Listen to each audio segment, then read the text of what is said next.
to be friendly with people. I am here to welcome you tonight. I'm Eileen Anderson. I am now do I get to say I'm emeritus? Yeah, no, that's Sid. No. Yeah, you're still here. So I'm former? That's not Yeah, you're the former. Get over it. I'm the retired director of the Stem Cell Research Center. I have been director here for 8 years and was associate director before that, up until June 30th of this year, when I took on the role of vice chancellor for research for the university. But I have here with me this evening two founding members of the Stem Cell Research Center, Brian Cummings. First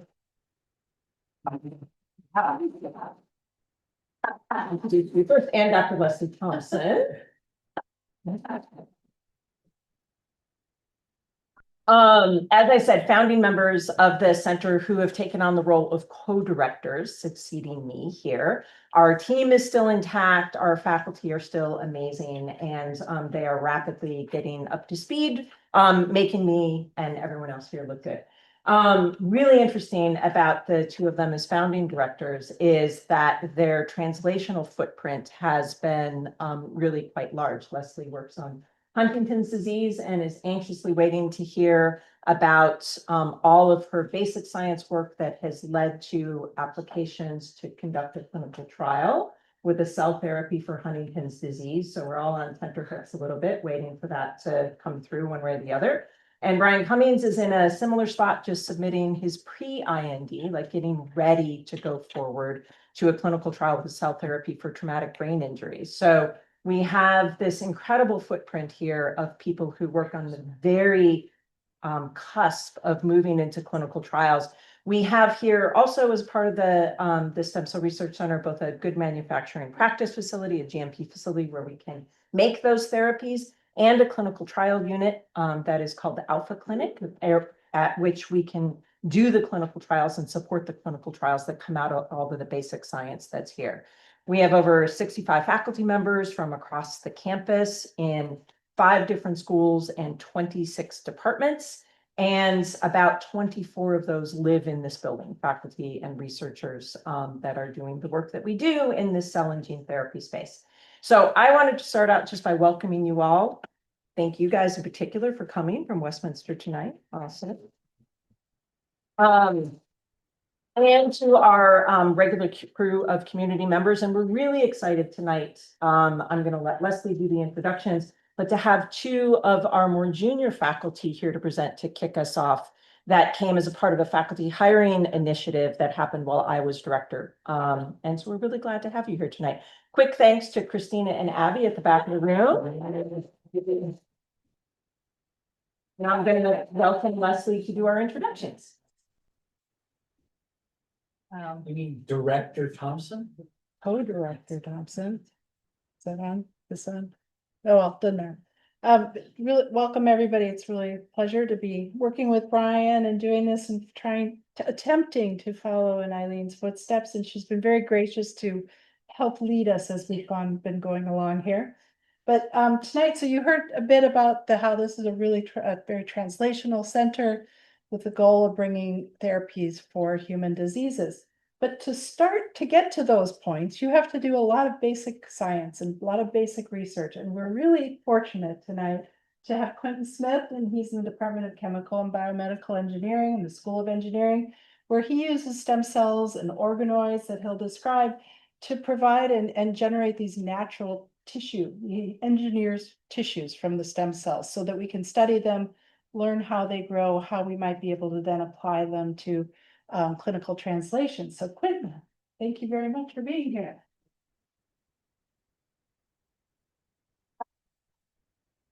So it's really cool to be here. I find this to be a great opportunity to discuss the different research approaches that we're doing in my lab. So my name is Quinton Smith. I'm an assistant professor in chemical and biomolecular engineering. And I started my lab here in 2021. So there was like a pandemic, a little tricky, a little stressful. But I feel like we've accomplished a lot in a short amount of time. So anyone like a fan of MasterChef? I've been like obsessed with it lately. Yeah. So I kind of feel like what my lab does is we kind of create the ingredients to try to build tissues from scratch. So you can think of, for example, the 3D environment as a scaffold or the architecture in which cells reside in. And we provide like a cocktail of chemical cues, such as growth factors, to instruct the cells what to do. So my lab uses various approaches, and I'll get more specific into those details. But we take human-induced pluripotent stem cells, which I think is an amazing technology. So you could take, let's say, your skin or hair cells and reprogram it all the way back to an embryonic state. And then we try to direct the tissues into virtually any lineage in the body. So if you haven't been listening to me, there's a really cool video of in vitro fertilization. So we can actually see very early on a lot of the different kind of complicated processes that happen during development. The tissues divide and they self-organize really early on. So how can we control that? How could we understand this process that happens on its own naturally? So what my group does is we employ various engineering technologies such as micropatterning, 3D scaffolds, different types of ways to control flow as a way to recapitulate some of the factors that happen developmentally. And I'm really glad that I have a very strong team that's been supporting these efforts and really trying to create these tissues from scratch. And why is this important? Well, one thing that really motivates me is the organ donor shortage. So in the United States alone, over 100,000 people are in need of a life-saving surgery. So in the majority of patients, for example, they might need a new kidney or maybe a new heart. And biomedical engineers have been able to make really cool devices such as like a pacemaker or the dialysis machine. But of 12% of people on the waiting list, they need the liver. The liver is the largest internal organ in your body, and it does over 500 different functions. And there's only actually one FDA-approved drug for people with liver disease. But for end-stage liver disease, the only treatment is a transplant, right? So that makes it very challenging in ways to actually treat these different diseases. And I really do think it's because of its very interesting architecture. So here's an image. We can actually see that the liver lobule, which is the main functioning unit of the liver, has a natural like hexagon shape, which is super interesting. And that plays a very critical role in how the tissue functions. So your liver is responsible for detoxifying drugs. So most clinical trials fail due to liver and heart toxicity. So what if there's a way where we can create liver cells as a potential to see if drugs are safe? Your liver is also responsible for producing different proteins. So one is albumin. It's one of the most abundant proteins in your blood. It carries a lot of different factors. Another thing that your liver does is actually produce blood clotting factors. It breaks down, let's say, waste products, so nitrogen metabolism, and it creates a substance called bile that acts in helping to digest food. So if we want to create a cell therapy, this is quite challenging. Your liver has 200 billion hepatocytes. So that's a lot of cells. But maybe we can use the stem cell technology, reprogram the cells, and start building those cells from scratch to use them as a therapy itself. So that's something that's been extremely motivating to me. But there's a lot of challenges. So we really don't know a lot about basic human development. There's poor kind of efficiency of taking those stem cells and transforming them into another cell type. And it's really challenging to actually assess how these tissues function and if they're actually mature enough to cure a disease. But as an engineer, I think maybe we can begin to control the environment in which stem cells reside as almost like those bakers or chefs to create the environment to make those cells functional. So very early on, before any of your tissues develop, there's a process called gastrulation, okay? This establishes the body access plan. So there are various tissues in this early developmental patterning. You have the mesoderm, which gives rise to blood vessels, for example, the ectoderm that gives rise to, let's say, brain cells, and the endoderm that gives rise to gut tissues. So what my lab is really focused on, which I think is critical for creating this cell type of therapy, is really focused on the mesoderm cells. And these cells give rise to blood vessels. So what do blood vessels do? Blood vessels are the highway that sustains basically all tissue function. It's responsible for delivering nutrients, removing waste, and facilitating the exchange of oxygen. So I'm really focused on how to use some of these engineering technologies to build these vascular systems to support this eventual goal of cell therapy. So traditional engineering approaches or stem cell approaches will take these stem cells, put them in a dish, and give them many factors. So we've been able to do that in the lab.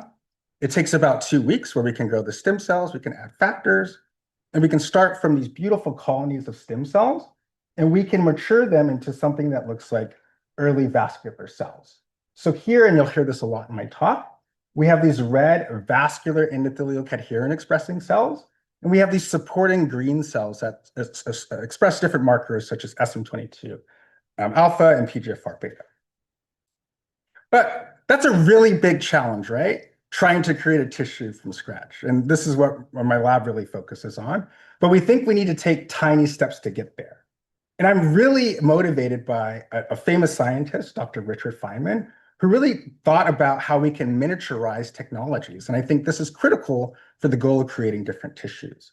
So Richard Feynman kind of came up with this idea of what we consider now as nanotechnology. So he gave a seminar at Caltech way back in 1959, kind of with this idea of how can we actually miniaturize things around us. And he came up with 2 challenges that were $1,000 scientific challenges. So at the time, that's kind of a lot of money. And one idea is, can we actually construct a really tiny motor? And the other idea was, can we actually miniaturize, let's say, the encyclopedia to something at the size of the end of a pen? And really interestingly, a year later, a graduate student was able to make a really tiny motor, and he won the $1,000 award. And it wasn't until 1985 where this idea of shrinking text really small was achieved. And this process was done through amazing miniaturization technologies that you guys might be familiar with. So we can look in 1960 with that tiny motor, but now we have technologies where we can truly miniaturize systems. This is an image from Sandia National Laboratories in Albuquerque, New Mexico. And that's the world's smallest gears. So between these 2 spokes, they're about 50 microns, which is half the distance of a human hair. And we can actually miniaturize these technologies.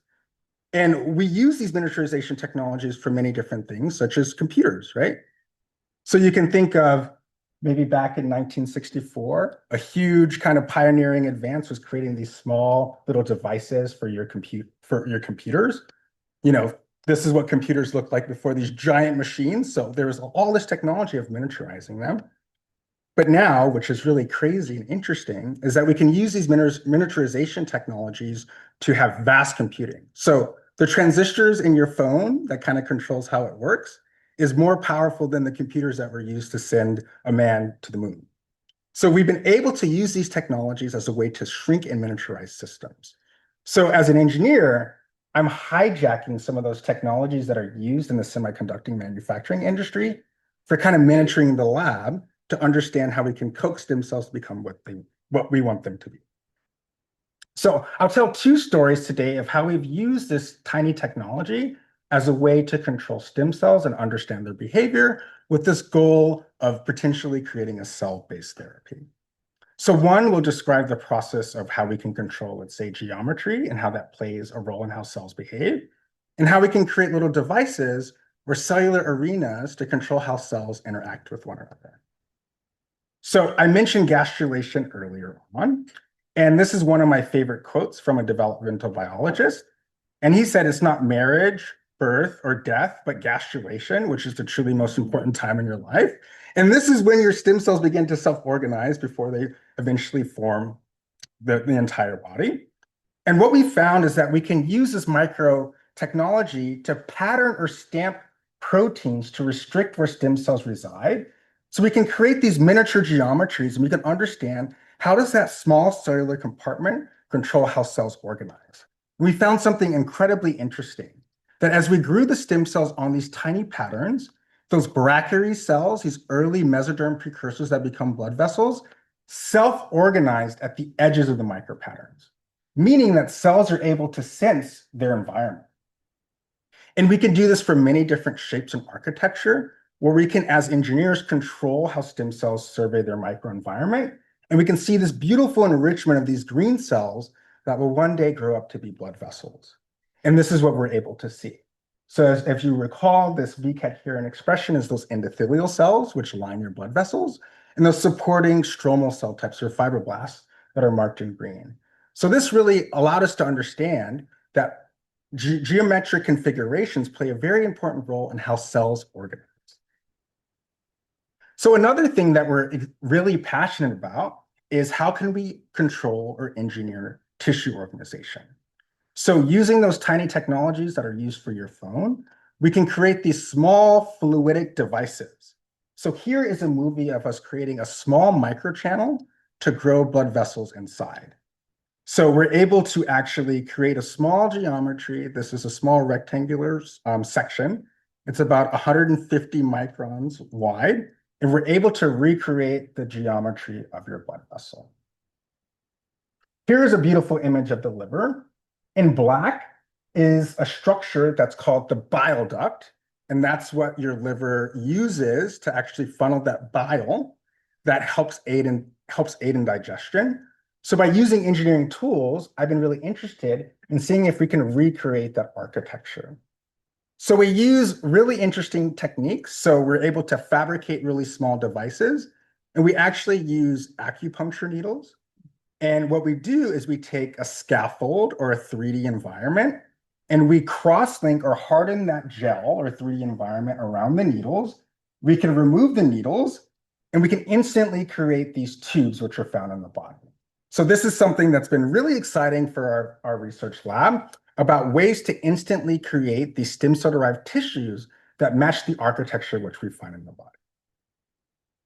But that's really not what the tubes in your body look like. That's more of like a top-down approach. So I'm really interested in a bottom-up. Like if we build it, the cells will come and actually form their own structures that mimic the natural body. So here's an example of those same silicon wafers that are used to make transistors for your phone. And we've used this technology to make these miniature labs on a chip. So here's an example, my graduate student holding one of these organ on a chip devices. And we've used this technology as a way to coax the self-assembly of these blood vessels, which I think are super critical for tissue engineering.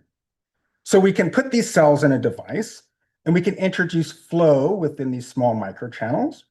In red are blood vessels that we put into our microfluidic device or lab on a chip device.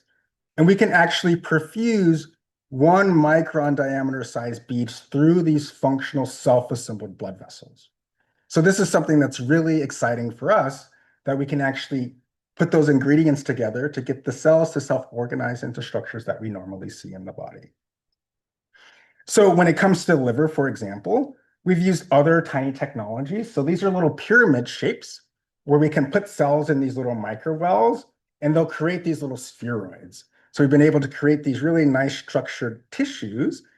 And by introducing them in our devices, we're able to really look at the interaction between the liver cells that are shown here in green and the blood vessels that are here in cyan. So with these small organ on a chip types of devices, we can begin to look at how the liver cells interact with the blood vessels. And as I mentioned really early on in my talk, albumin, which is one of the most abundant proteins that are secreted from the liver, we find that when the liver cells are in proximity to the endothelial cells, they secrete more of this albumin. So when we think about building these tissues, we have to be cognizant of the cell-to-cell interactions that are critical.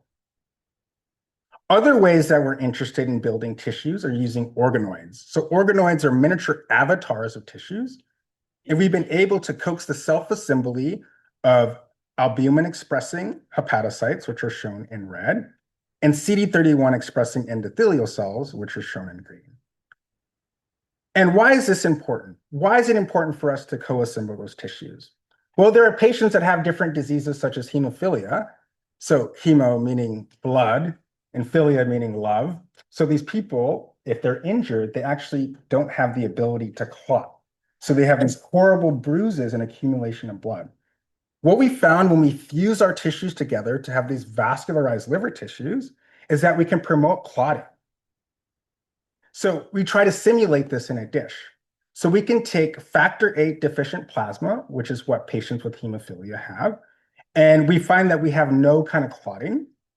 We can reintroduce clotting factors in a dish, and we can recapitulate clotting, here shown in green. And if we take our fused organoids, we can get these blood clots to form in a dish. So there's many future directions in the lab. we're trying to actually scale up this process using 3D printing. So here's an example where we can take little aggregates of liver cells and we can use a syringe essentially to write the tissues into the architecture that we would like. And we've also been embarking on some new technologies where we can actually use light to pattern tissues really quickly. So as I mentioned earlier, the liver has this beautiful hexagonal architecture. Well, we've been able to use digital light processing printing as a way to mirror that architecture that you find in the liver.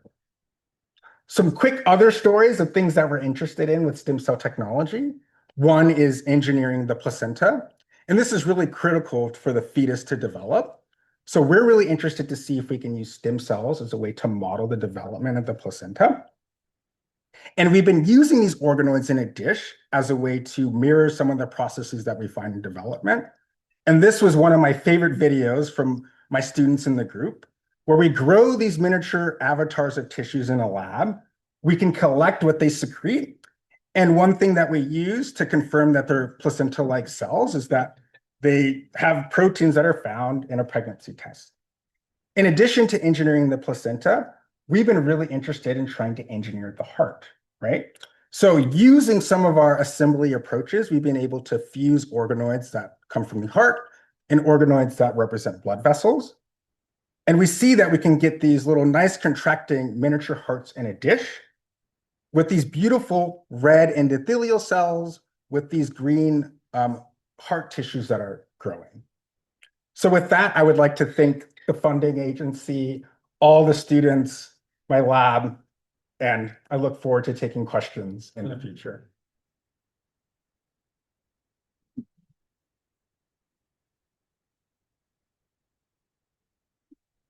You take a couple questions and then we'll move on. Just Sure. Yes. yes. Dr. Smith, in your research, does the environmental temperature come into play when you're growing these tissues and so forth?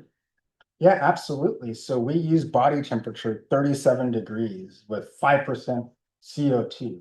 But one thing that's really interesting is we're breathing 21% oxygen, and that's what's normally used when you grow cells.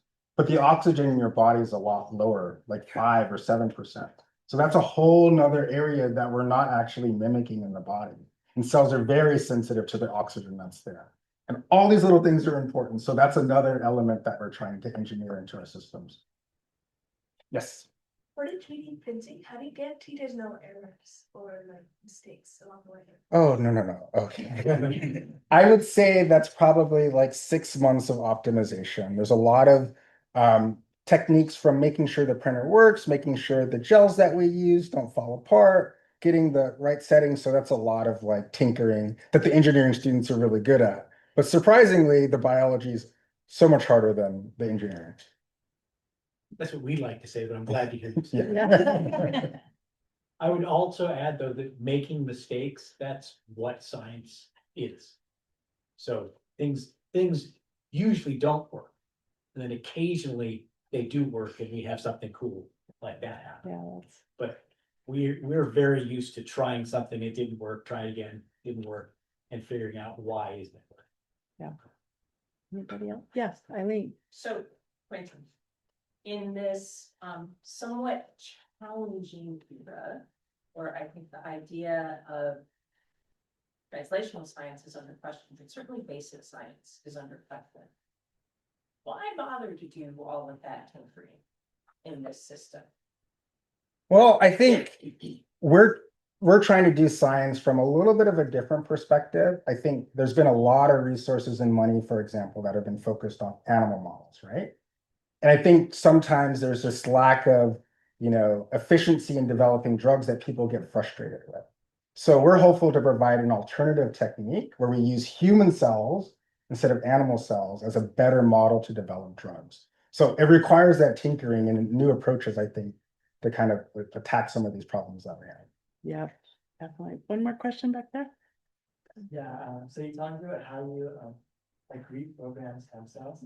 So how exactly would you do that? Like, would you introduce like certain genes, or would you like turn on certain genes? Like, how would you do that? Exactly. So like, all of the cells in our body have the same DNA essentially. but the way they're expressed is different between different tissues, right? So what reprogramming allows you to do is reintroduce factors that are normally turned off when cells are mature. So there are approaches to sort of reactivate those factors that are normally silenced. So that's what reprogramming does. Yeah. Okay. And there's really cool techniques, really No, quick, you're good. where you can take, for example, your skin cell and directly convert it to a liver cell using this idea that all the genes are in every single one of your cells. So a lot of cool genetic engineering techniques. So there's like CRISPR. Quinton. Okay, thank you. Quinton, do you ever see a day way in the future you can use these kinds of approaches to actually generate tissues for transplantation? Yes, so I think we're making the building blocks. So the small subunit, we just need to find a way to replicate that times a million. Very exciting. Thank you. Next, it's a pleasure to introduce Michael Hicks. He's an assistant professor here in physiology and biophysics in the School of Medicine this time. And he is committed to muscle disease, human muscle diseases, and using stem cells to both model them and then ultimately for transplantation as well. So Michael, thank you. Thank you. Thank you. This time I'm going to join this half of the room. If y'all don't mind, because that screen seems to be messing up. So as Leslie mentioned, my lab focuses on skeletal muscle, all things skeletal muscle, muscle regeneration. And so I like to start off this slide to orientate you to the skeletal muscle. It's the most massive organ of our body. It contributes to 30 to 40% of our body mass. And there are about 640 muscles in our body. So unlike the bones, where you have 206 bones exactly, unless you've broken one, we have about 640. So for example, your zygomaticus muscle, if you have dimples, if you can smile and you have dimples, you have an extra muscle. Congratulations. If you can make a fist and you see that you have 3 tendons instead of 2 tendons. So if you have 2 tendons, then you're missing your palmaris longus muscle. And I've done the test with previous students, and you can squeeze an EKG machine and there's no change in power or grip strength, as you might imagine, but there's just differences in our populations on how many skeletal muscles you have. But there's a number of them. So skeletal muscle, another really fascinating thing is it's your most adaptive muscle in the body. So imagine braces, right? You can put on braces and your bones will move, or you can pierce your ears and the cartilage will, you can grow the hole in your ear, but skeletal muscle is extremely responsive. And so I like to use Christian Bale here as an example of just how responsive your skeletal muscle is to either starvation, which we can call catabolism, which means that the muscle can break down, or you can work out, you can exercise, your muscle is voluntary. You have control over what your skeletal muscle does, right? It controls all of your movement. And so you can gain, look, this amount, 120 to 190 pounds in 1 year, and that's all muscle mass. So it's a very adaptive process. And so the skeletal muscle undergoes anabolic pathways, such as androgens, which are your testosterones, insulin-like growth factor called IGF-1. So there's clinical trials looking at IGF-1 that can build muscle mass. Follistatin, which regulates the TGF-beta pathway. And then these catabolic pathways, you could either have those activated by inactivity and starvation, but you can also have these activated by disease. And so these collectively are known as atrophy. And so you can have protein breakdown in a number of ways. So skeletal muscle is very proteinaceous because of its need to contract. Another really fascinating thing about skeletal muscle is just how regenerative it is. So during your exercise, if you walked up the stairs here, you probably caused some damage to your quadriceps walking up the stairs, right? Skeletal muscle is extremely regenerative. And you can see here from an acute injury standpoint, so we can cause these types of injuries in the lab setting using different types of chemicals, but maybe football practice or gymnastics falls, whatever you're doing. The skeletal muscle can be completely disrupted, and within about a 3 or 4 week period can regenerate. And so to me, this was always really fascinating, the regenerative process of skeletal muscle. And this is primarily responsible because we have an endogenous adult stem cell in our body called the satellite cells. And these satellite cells are long-lived. They live with you until you're 100 years old, and they are still present and able to regenerate you at any age. So even if you're exercising late in life, you can still build skeletal muscle to some degree because of the skeletal muscle satellite cells. And these express this gene called PAX7, and you'll see this gene come up more often throughout the talk. And these satellite cells reside in this dormant state. So they're non-proliferative, and they sit there on the side of a skeletal muscle fiber, kind of like a satellite that orbits the Earth. These satellite cells orbit the muscle fiber looking for damage. And upon injury, so you have an injury to the muscle fiber, someone, dog bit you, whatever this looks like, the PAX7 cells activate and they proliferate, and most of them go on to divide and make brand new healthy muscle fibers. And a small amount of them can reside back into their home, the stem cell niche. And they go back to this home and they reside and they wait for another insult or injury. And this cycle repeats itself over and over again throughout your lifetime. But even though our muscle is very adaptive and our muscle is very regenerative, there are still over 300 different conditions that result in irreversible muscle loss and muscle disabilities. And these span the entire gamut of lifetime. You can have muscle diseases that affect you early in development, like skeletal dysplasias that affect the muscle ability to grow. And you have this all the way in later life. So sarcopenia, which is age-related muscle loss. And then everything in between, genetic diseases such as this Charlotte-Marie tooth disease, where you can see the muscle has become wasted. And so there's a critical unmet need to be able to address all of these numerous muscle wasting diseases. And today I want to tell you a higher level of some of the directions my lab is taking and some of the engineering applications that my lab is using, both genetic engineering and more global engineering approaches to tailor our stem cell treatment therapies to address some of these diseases. And so globally, muscle diseases mortality rates around 2.5 to 3 million deaths annually. And so some of the causes of muscle death are things like cachexia. And cachexia can occur from advanced stage cancers. That kills around 2 million people a year. Falls, when you're older and you fall, break a hip, you're in the hospital and get pneumonia, that's a muscle problem. HIV, cachexia can occur, things like Stephen Hawking. So these are famous people like Audrey Hepburn. She was the Breakfast at Tiffany's star, died of cancer cachexia. So even the wealthy and famous are affected by diseases that affect the skeletal muscle.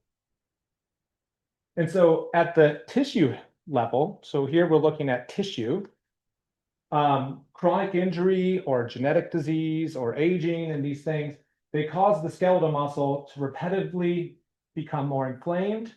The muscle starts to die and the stem cells become exhausted.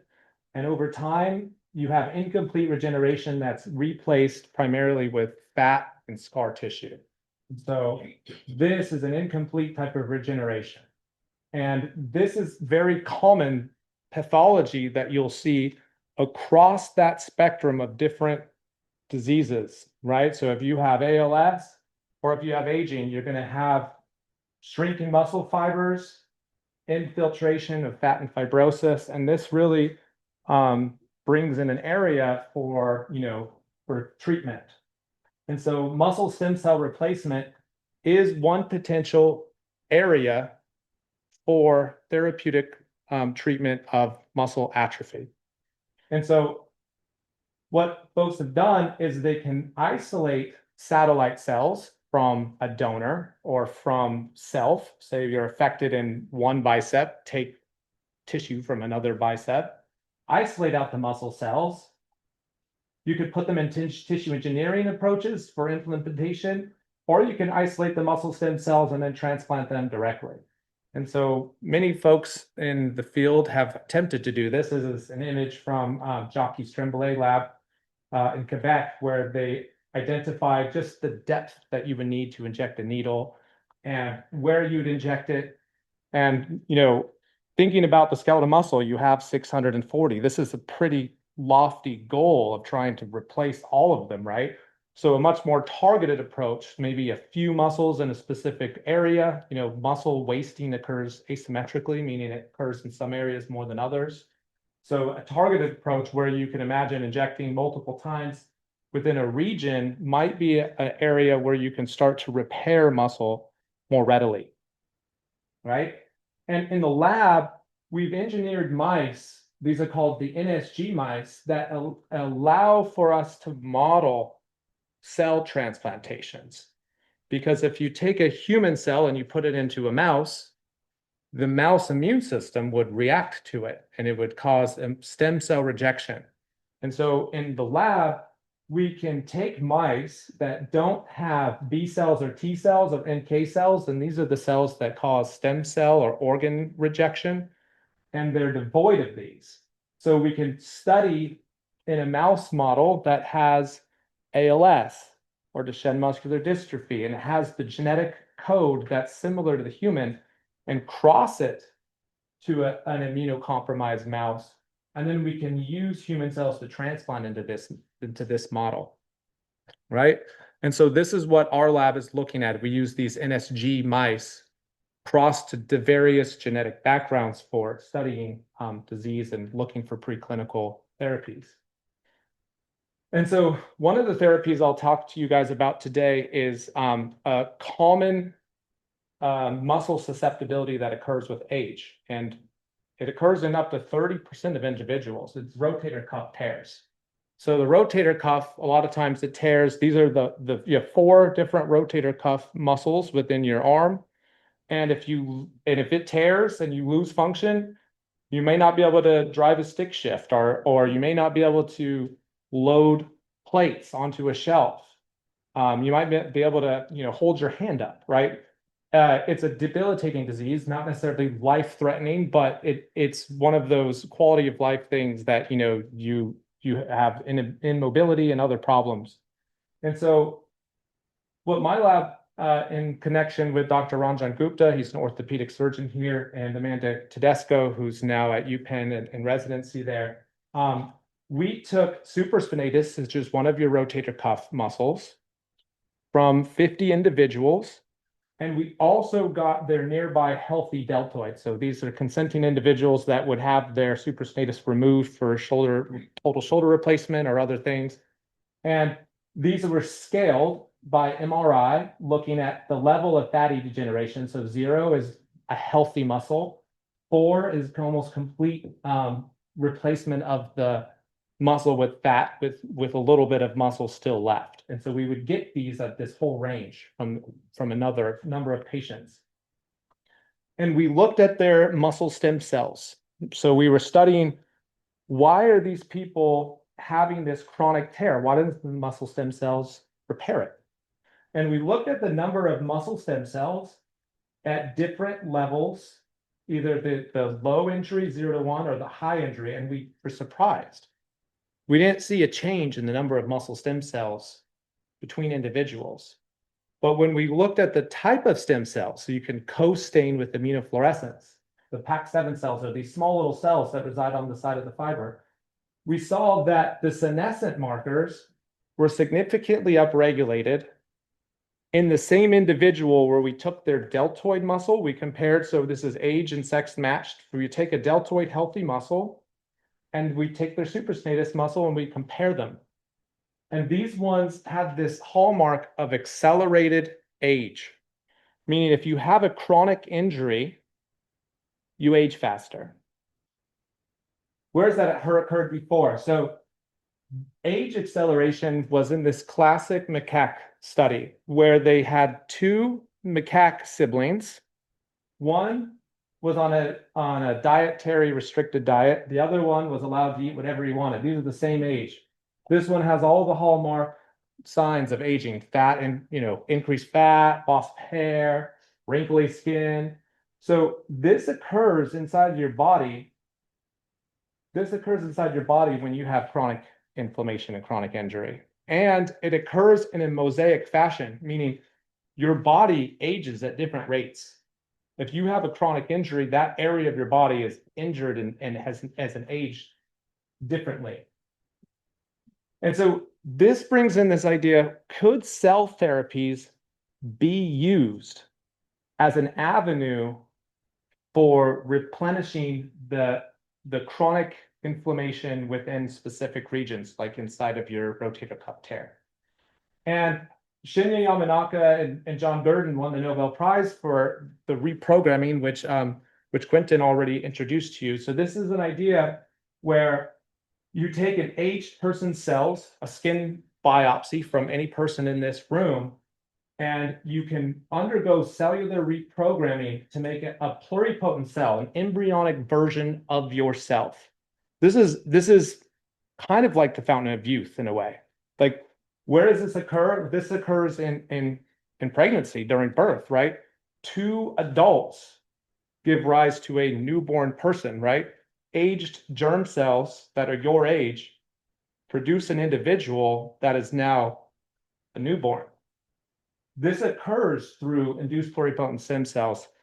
There's some caveat to that because you have still some DNA mutation, but you now have a young version of yourself that, if grown up in a correct mannerism, could then serve as an autologous or self therapy for yourself to replace those aged cells, right? Because if you're looking at aging, if I take muscle from one area, it's still aged, right? But this is a new approach that allows for cell replacement of IPS, like pluripotent cells. And then so you take these pluripotent cells, and this process of differentiating them into whatever specific lineage, be it a liver cell or a skin cell or an eye cell, this process is what most people in this building are focused on, is undergoing the differentiation from a pluripotent cell into a tissue of interest. And so for skeletal muscle, we have to put on our developmental thinking caps on how development works. And so skeletal muscle comes from the mesoderm, or the middle part. So that gives rise to your muscles and your tendons and your bones. That's your mesoderm. So skeletal muscle, at very early on in development, like week 3 in development, you form this somite structure. And then these somites go on to form a dermomyotome, which starts to it's like this epithelial cell that starts to lineage specify into the different things, like your tendons and your bones. And from that comes your myotome, which are marked by these skeletal muscle progenitor cells that then migrate to form all of the muscle of your limb. And then they start to form these myofibers and the muscle stem cells that are adjacent to them. So this is this process that we have to follow very carefully in the lab to go through a differentiation, a directed differentiation. So we identify the small molecules and signals that occur at each one of these steps to temporarily transition our cells over time. And so that's our protocol that we use. So we use something like beta-catenin, which is this small molecule that forms the mesoderm. Or we'll use FGF, which allows for these cells to grow. And these are molecules we found during development. So we can take a pluripotent cell and generate skeletal muscle myofibers marked by myosin, which are those contractile proteins, and then the muscle stem cells here in white. And then we could take these cells and then transplant them. So this would be an idea where you can transplant those cells, for example, into a torn rotator cuff tear and recover skeletal muscle. So in this case, we differentiated the cells, we recovered our skeletal muscle progenitor cells and transplanted them into an immunocompromised mouse that had injury. And on red here are all the human muscle fibers that you can see that are being able to restore that area. And in green here are the muscle stem cells. And so those muscle stem cells are able to respond to future injuries. And so if this mouse could then basically sustain this graft for the rest of its life.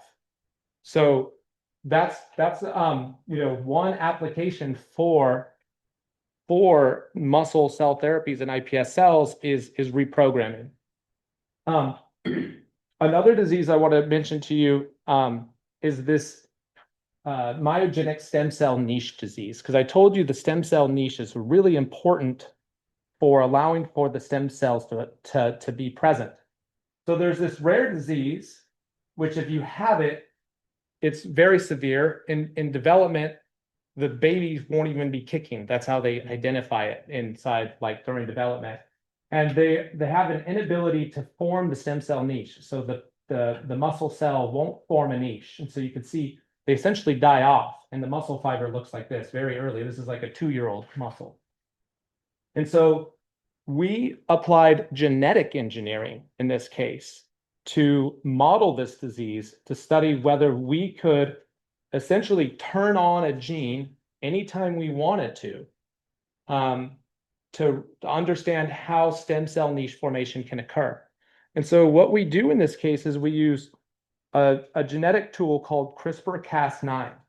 And so with CRISPR-Cas9, we can insert any gene we want into specific locuses inside the DNA. And so these are locuses that allow for your DNA to not have any type of cancer, not have any type of mutation with it. So they're called safe harbor locus. So we can overexpress this system and then add in a drug called doxycycline and turn on our gene of interest, which is this beta-10 gene. And we have a red fluorescent protein here, so we can track those cells. And then when we add this, we can turn it on, essentially.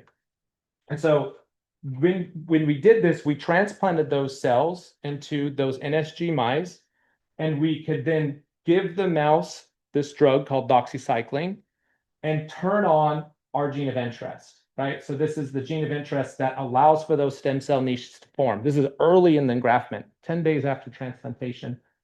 And then these go on to form entire muscle grafts. So we're able to graft essentially the whole leg of a muscle, like within our preclinical mouse models. So that's pretty cool. Now I want to tell you about one last disease, and this is kind of more on the topic of engineering. So, what I've mentioned to you as of now is ways to reverse muscle atrophy, right? That's when the muscle starts to break down, and can we add stem cells to it to replace that muscle? But what about in instances where there's a large deficit, right? You have what they call volumetric muscle loss, right? So these are images of volumetric muscle. Think about like a soldier, you get an IED and you have a missing piece of tissue, right? So volumetric muscle loss is a large muscle deficit. A stem cell can't really repair that type of space, right? Muscle stem cells only occupy about 1% of the total muscle volume. So a regenerative solution beyond, say, for example, like a brace could be used in this case for a VML, right? And so we're going to be able to, what I'm going to tell you about is generation of some organoid systems that we've been using in combination with 3D printing to address this. And so my lab built a new organoid, and we call them musculoskeletal organoids. And in order to do that, we took our directed differentiation process and we found a gene that could bifurcate the cells that are involved in both the muscle and the cartilage bone lineage. And so we wanted to make this organoid that can make both at the same time. And we found this gene called 6-1 that turns on during the differentiation process that allows for both those cells to be identified at the same time. And you can see that it's inside both the muscle fibers and in the muscle stem cells that are marked by PAC7. So there's a 6-1. So we use this 6-1 gene to generate organoids. And so a Nature paper from 2023, so from 2 years ago, was able to make the first somite organoids. So somites, again, were those early developmental stages that occur like way before the skeletal muscle. They give rise to the skeletal muscle and also your bone and ligament. And so my student Shanice Benson was able to recapitulate this Nature paper by making these somites in a dish. And that's as far as that paper ever went. But we then used our 6-1 reporter to mimic different types of media conditions in order to then make the musculoskeletal lineages. And so these are examples of bright field images. And so whichever one made more green, you could see it like regionally specified. Whichever treatment made more green is the one that we then pursued for a longer period of time. And so at 44 days, we then were able to make these organoids that expressed skeletal muscle myosin and PAC7 cells, as well in the middle here, we were able to form the formation of these different types of bone cells. And so we were able to make this new musculoskeletal organ that had different types of tissues within it. And then what we did is we started to give this regional specification. So we took the organoids and we printed them into whatever shape we wanted. So this is an example of printing them into a hand shape, right? And so this bioprinter has 3 separate print heads. And so we can print muscle in an area, or skin in an area, or bone in an area. And we can make these, we can make pretty much whatever geometry that we wanted, right? And so this was a printer that, you know, is in Quinton and Herdelina Donya's lab that we were able to print stuff with. And so what that looks like is here. So in here, we have skeletal muscle printed with in different types of biomaterial, and we printed appendages. So these have like cartilage-like appendages that we could then use as beginning tools for combating things like volumetric muscle loss. And so in summary, what I've mentioned to you today is that there's over 300 different muscle diseases, and through tailored and innovative approaches, using iPS skeletal muscle, we can address them in different ways through genetic engineering and through more of a standard engineering-like approach. And then reprogramming adult cells to iPSCs generates an embryonic version of yourself. And this could be a therapy for targeted muscles that are more susceptible to aging, like your iliopsoas when you fall, right? If you just target those muscles, that might be a target. And you can genetically engineer cells to insert essentially any gene you ever could imagine. You can insert things that make them light up with whatever color, or to replace a gene, or to fix the genetic mutation. And with CRISPR-Cas9, we can do quite a bit of engineering at the genetic level. And then last, we're looking at musculoskeletal organs to replace things like volumetric muscle loss. And so with that, I'd like to thank my lab, Shanice and Ben, who did a lot of this work, and Olga, who's made the 6-1 reporter line. And I'm happy to take any questions.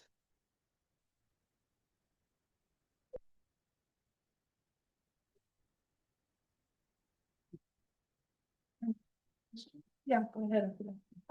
When it goes back to like aging and stuff, have you looked into like the telomeres of those musculoskeletal tissues? The telomeres of the iPS cells. So has What's a anyone looked at telomere?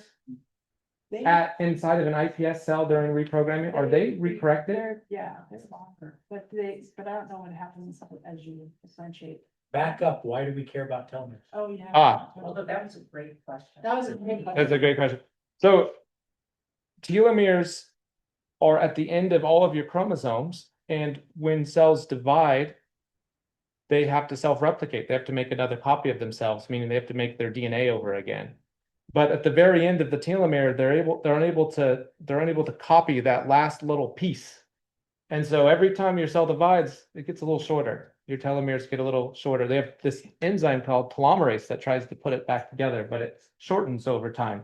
And so somebody that's very old are going to have shorter DNA than somebody that's very young. And so the question is, when you undergo genetic reprogramming of an iPS cell, does the telomere elongate back to its original state? And I think the answer is, to some level, yes, it does. It does. Yes. Yeah. What do you think are the most important parts of a stem cell niche? That's a great question. I think it's the physical. So the stem cell niche, there's quite a bit there, right? You could think, and it really is expanding depending on your definition of a niche. But I always think of it as the physical contact of the stem cell with its immediate environment. So in the muscle context, it's next to a muscle fiber. And so it can sense. It actually has these elongated projections, not quite as long as an axon of a nerve, but it's long. And it can sense damage. And when it sees the damage, it retracts. And it changes the genetic like stability of that stem cell to activate rapidly. So there's an important part. And then also it's surrounded by an extracellular matrix. And that extracellular matrix can make it let's say, more of a happy state. And so in diseases or an aging context, as your ECM changes, that can be driving, for example, the dysfunction that we saw in the rotate. So it can age accelerate, if you will. So I think there's quite a bit, but then there's inflammation that's important, and there's oxygen levels that are important. So there's a lot. Good question. One back there. Earlier you mentioned the mice were injected with doxycycline, like the antibiotic. Yeah. Yeah. So there's this really cool genetic tool. And so, any gene that you make is driven by what they call a promoter, right? And so depending on the strength of your promoter is the strength of that gene being expressed. In this case, we engineered the promoter to be something called tetracycline. And so when you add in that drug doxycycline, the antibiotic, it binds specifically to that promoter and then drives the gene of interest. So you can basically turn on any gene you want at any time by just adding in doxycycline to it. And so it's a way of engineering your cell to study disease or to do things you want it to. Yeah. And I have a question so you've been modeling skeletal muscle and your heart's made of muscle, things like that. So a lot of that early myopathy that you get, the early skeletal degeneration that you showed, that one disorder, does that affect other types of muscle or just skeletal muscle? That's a good question. A lot of diseases that affect the skeletal muscle also affect the heart. An example is Duchenne muscular dystrophy, which has a missing structural gene called dystrophin, and that's also missing in the heart. So a lot of times boys will die of cardiovascular. Megatin is unique because it's a stem cell niche gene. And so the cardiomyocytes aren't quite a stem cell. And so it doesn't seem to affect the heart. It affects the diaphragm, so they have respiratory distress. And swallowing, they can't swallow. Dysphagia. Thank you. Yeah. And don't leave yet. Oh, yeah, go ahead, Eileen. So, Quinton, can I force you? Yeah, actually, I have a question for both of them. Yeah, so I was gonna ask a question for both of them. You wanna go? Sure, let me go first and then you go. Or you can go and then I'll go. I have a question for both of you. So where if Dr. Cummings was wrong and everything works perfectly every time you do an experiment, where would you love to see your research go over, say, the next 5 years? Like, what would be the best thing ever that in your lab that you would like to see, Quinton, or you would like to see, Michael? Take that question. I know, I hate those questions, right? But no, just like, Yeah. your goals and something you'd love to see happen. It would be amazing if you need like a transplant. There's a 3D printer in the doctor's office.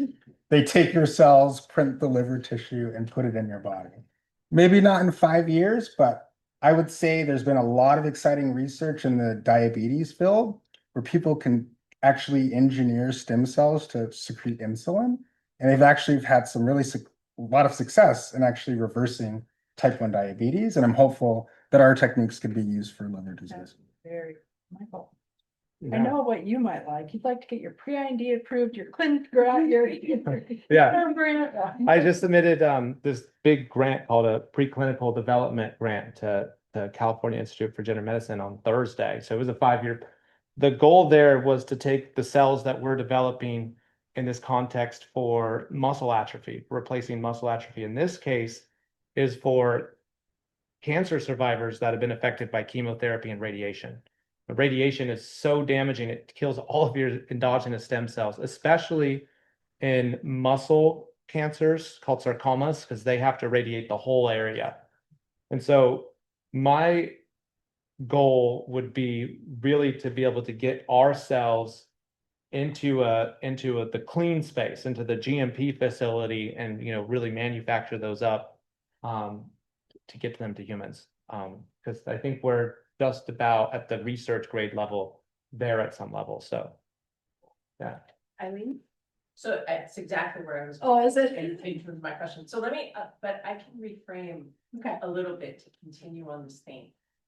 Because I hope everyone has a little bit the perspective tonight of science is a lot of rinse and repeats, right?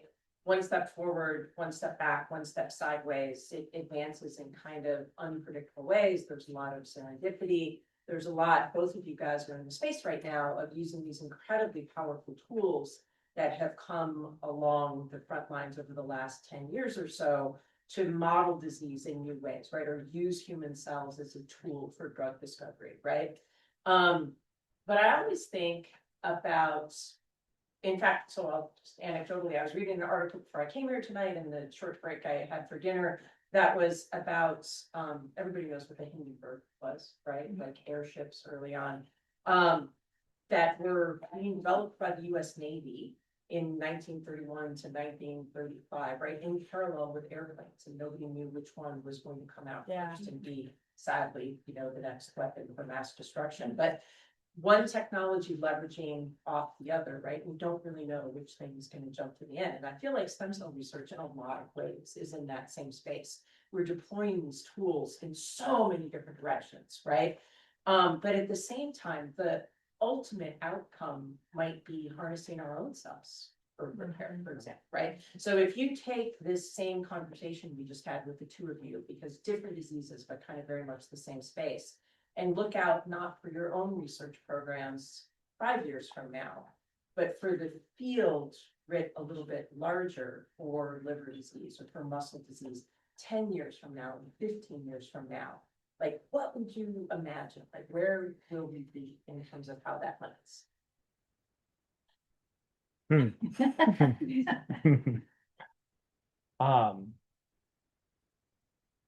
Where do I think we'll be in 10 years? You know, Or 15 or 20. let's just start, if we rewind the clock back 10 years, CRISPR-Cas9 wasn't even here 10 years ago, right?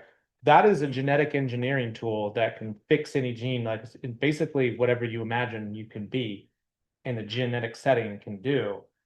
And I think in 10 years, we may have a revolutionary approach to something that's like that. And another sequencing, single cell sequencing, which can study all of these cells, also wasn't even here 10 years ago, right? And that's like the commonplace now. So understanding that the other one's gonna be AI. Yeah. AI is gonna change the game. If for high school students, AI is gonna change, it's going to be so powerful in 10 years that using that as a tool is going to change everything for sure. I think that AI is going to be where really it's going to be in medicine. It's going to be designing your CRISPR plasmids. It already kind of is. And it's going to be essentially your personal assistant. It is already. I don't know. What do you think? Yeah, just to add, I think one thing I want to highlight is that we're using multiple different approaches. So I think maybe traditionally people thought if you're just studying animals, right? Or maybe a chemical engineer wouldn't be in the stem cell space.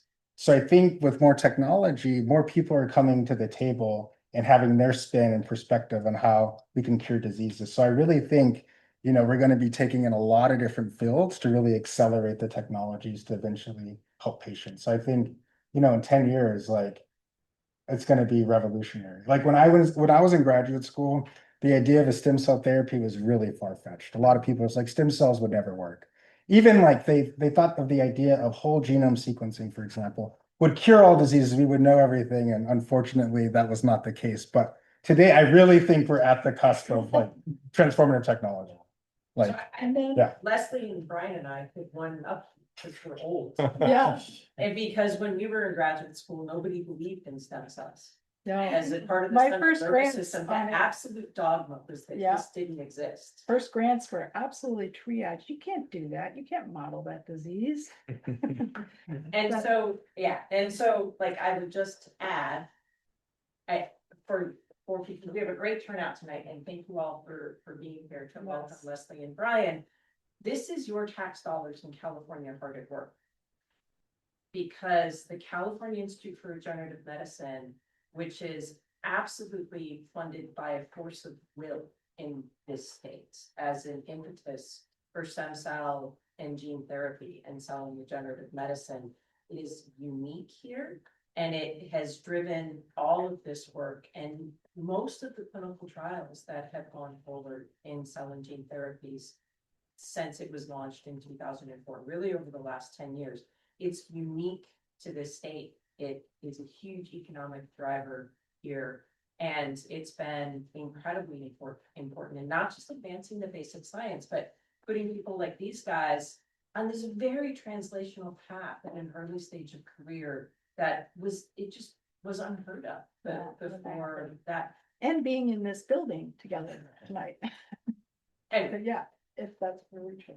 So yeah, I'd like to echo Eileen and thank everyone for coming and thank our wonderful speakers. That was actually